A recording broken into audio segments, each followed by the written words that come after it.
Let me just try to address this. I've given a lot of talks about this issue, the cycle of sin. And the cycle of even good people. You know, they're praying, they're reciting Quran, they're even doing Umrah, Ibadat. But at the same time, they can't get away from certain evil practices in their alone time. There are two parts of this problem. One of those parts is spiritual and the other part is psychological. And we have to address both of those parts. Let me start with the psychological only because most of the time when we have these discussions, we don't address the psychological side, we only address the spiritual side. So I'll try to address the psychological side of this a little bit. You have to understand that in psychology, there are triggers. In other words, there are certain situations that make your mind, release certain chemicals in your brain and they make you want to do some things in certain settings. They are triggers. So for example, for a young man, I'll give a crude example. A young man is watching an action movie and he's watching the movie and he sees a beautiful woman. And as soon as he sees that one scene, his mind gets triggered. And he pauses the movie and watches something far worse. And he gets into the habit of doing that. It wasn't the movie itself, it was just that one thing that triggered it. Or for some people, when they go back into their apartment or in their room, when they're alone by themselves, bad things happen.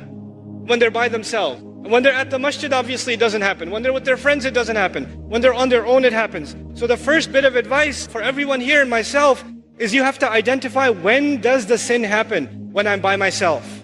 Where am I when it happens? What times does it happen? And if you can identify the problem times and the problem places and the problem situations, you have to try to change those situations. If you're a young man and you have a problem with, the kinds of things that are available on the internet and you're looking at those kinds of things, for example, put your laptop, put your mobile device, put it in the kitchen. So that your mother's walking by, your dad's walking by and the mobile device, don't put it in your room. And parents, put that stuff in a visible place in the house. These screens are destroying our kids. Seriously. Then the other thing, the spiritual side of this problem.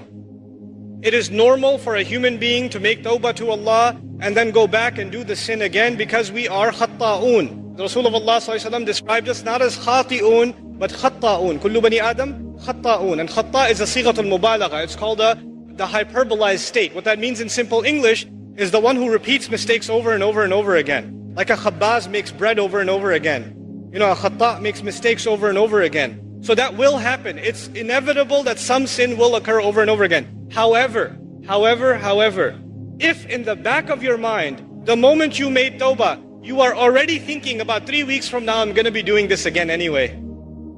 If you're thinking that in the back of your head, then لَيْسَتِ التَّوْبَةِ لِلَّذِينَ يَعْمَلُونَ السَّيِّئَاتِ Tawbah is not for people who continually do evil deeds. They've already accepted it. Allah says, وَلَمْ يُصِرُّوا عَلَى مَا فَعَلُوا They don't insist on what they did.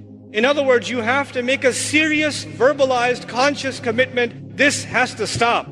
Not that one time you cry and you turn to Allah, I'm so sorry, I can't believe I did this, and you don't do it. You have to figure out a way to get away from this entirely, a serious commitment to yourself. And if you can't do it on your own, seek the help of friends. Seek the help of people you trust. I know it's embarrassing sometimes, but we all need counsel and help sometimes. And when you realize that it's been going on for years, and you haven't been able to get out of it, it is time to seek someone else's help. Which is why in the ummah today, psychological and spiritual counseling is so important. So many young people are in need of counseling and families are in need of counseling. That is one of the greatest priorities of this ummah because that will be a vehicle by which peace will be delivered to people.